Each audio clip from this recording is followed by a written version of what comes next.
Micah and squatted next to him. "Drink that. It's water. The only thing that anyone here had to drink. I didn't find any food." He still had the stone in his hand, and while he talked he rubbed it on the sand. The end was moist and red, and some long hairs were stuck in it. "I took a good look around this camp, and there's very little more than you can see from here. Just this crowd of broken down types, a few bundles rolled in hide, and some of them are carrying skin water bottles. They have a simple 'me stronger' pecking order, so I pecked a bit and we can drink. Food comes next." "Who are they? What are we doing?" Micah asked, mumbling a little, obviously still suffering the after effects of the blow. Jason looked at the contused skull and decided not to touch it. The wound had bled freely and clotted. Washing it off with the highly dubious water would accomplish little and might add infection to their other troubles. "I'm only sure of one thing," Jason said. "They're slaves. I don't know why they are here and what they are doing or where they are going, but their status is painfully clear. Ours too. Old Nasty up there on the hill is the boss. The rest of us are slaves." "Slaves?" Micah snorted, the word penetrating through the pain in his head. "It is abominable. The slaves must be freed." "No lectures, please, and try to be realistic, even if it hurts. There are only two slaves that need freeing here, you and I. These people seem nicely adjusted to the status quo, and I see no reason to change it. I'm not starting any abolitionist campaigns until I can see my way clearly out of this mess, and I probably won't start any then either. This planet has been going on a long time without me, and will probably keep rolling along once I'm gone." "Coward! You must fight for the truth, and the truth will make you free." "I can hear those capital letters again," Jason groaned. "The only thing right now that is going to make me free is me, which may be bad poetry, but it is still the truth. The situation here is rough, but not unbeatable, so listen and learn. The boss, his name is Ch'aka, in case you care, seems to have gone off on a hunt of some kind. He's not far away and will be back soon, so I'll try to give you the entire setup quickly." I thought I recognized the language, and I was right. It's a corrupt form of Esperanto, the language all the Terido worlds speak. This altered language, plus the fact that these people live about one step above the Stone Age culture, is pretty sure evidence that they are cut off from any contact with the rest of the galaxy, though I hope not. There may be a trading base somewhere on the planet, and if there is, we'll find it later. We have enough other things to worry about right now, but at least we can speak the language.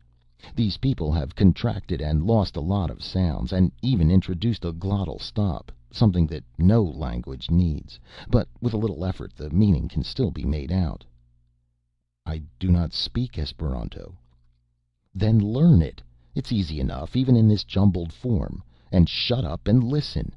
These locals are born and bred slaves, and it is all they know. There is a little squabbling in the ranks, with the bigger ones pushing the work on the weak ones when Ch'aka isn't looking, but I have that situation well in hand. Ch'aka is our big problem, and we have to find out a lot more things before we can tackle him.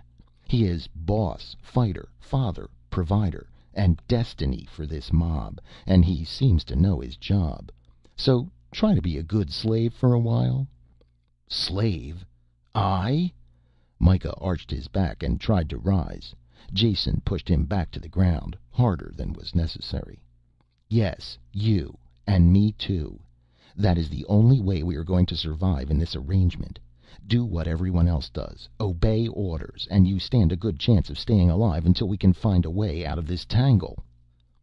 Micah's answer was drowned out in a roar from the dunes as Ch'aka returned. The slaves climbed quickly to their feet, grabbing up their bundles, and began to form a single wide-spaced line. Jason helped Micah to stand and wrap strips of skin around his feet, then supported most of his weight as they stumbled to a place in the open formation. Once they were all in position, Ch'aka kicked the nearest one and they began walking slowly forward, looking carefully at the ground as they went. Jason had no idea of the significance of the action, but as long as he and Micah weren't bothered, it didn't matter. He had enough work cut out for him just to keep the wounded man on his feet. Somehow Micah managed to dredge up enough strength to keep going. One of the slaves pointed down and shouted, and the line stopped. He was too far away for Jason to make out the cause of the excitement, but the man bent over and scratched a hole with a short length of pointed wood. In a few seconds he dug up something round and not quite the size of his hand. He raised it over his head and brought the thing to Ch'aka at a shambling run. The slave master took it and bit off a chunk, and when the man who had found it turned away, he gave him a lusty kick. The line moved forward again. Two more of the mysterious objects were found, both of which Ch'aka ate as well. Only when his immediate hunger was satisfied did he make any attempt to be the good provider. When the next one was found, he called over a slave and threw the object into a crudely woven basket he was carrying on his back. After this, the basket-toting slave walked directly in front of Ch'aka, who was carefully watching that every one of the things that was dug up went into the basket. Jason wondered what they were, and they were edible too. An angry rumbling in his stomach reminded him.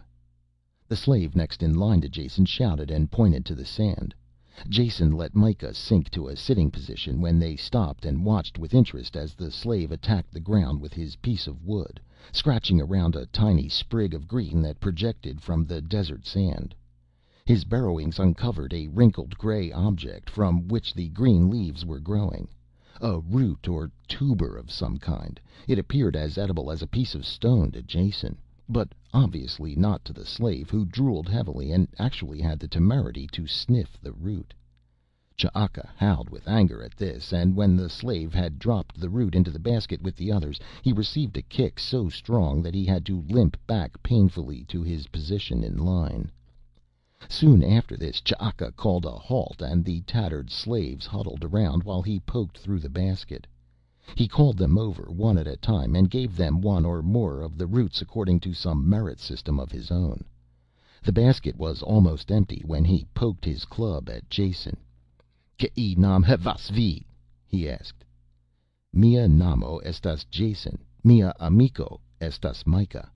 Jason answered in correct Esperanto that Ch'aka seemed to understand well enough, because he grunted and dug through the contents of the basket. His masked face stared at them, and Jason could feel the impact of the unseen watching eyes. The club pointed again. "Where you come from? That you ship that burn? Sink?" "That was our ship. We come from far away." "From other side of ocean?" This was apparently the largest distance the slaver could imagine. "From the other side of the ocean, correct." Jason was in no mood to deliver a lecture on astronomy. "When do we eat?" "You a rich man in your country. Got a ship, got shoes. Now I got your shoes. You a slave here, my slave.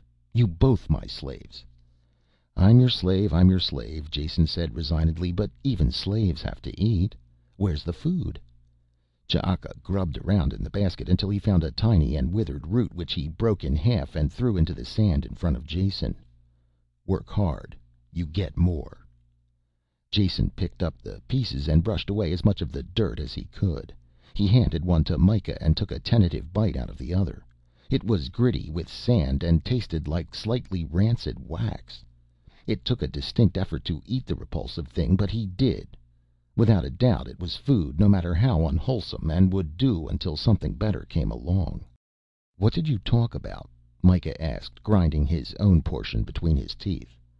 "Just swapping lies. He thinks we're his slaves, and I agreed. But it's just temporary," Jason added as anger colored Micah's face and he started to climb to his feet. Jason pulled him back down. "This is a strange planet. You're injured. We have no food or water and no idea at all how to survive in this place. The only thing we can do to stay alive is to go along with what Old Ugly there says. If he wants to call us slaves, fine, we're slaves." "Better to die free than to live in chains." "Will you stop the nonsense? Better to live in chains and learn how to get rid of them. That way you end up alive free rather than dead free. A much more attractive state. Now shut up and eat. We can't do anything until you're out of the walking wounded class." For the rest of the day the line of walkers plodded across the sand, and in addition to helping Micah, Jason found two of the krenoj, The edible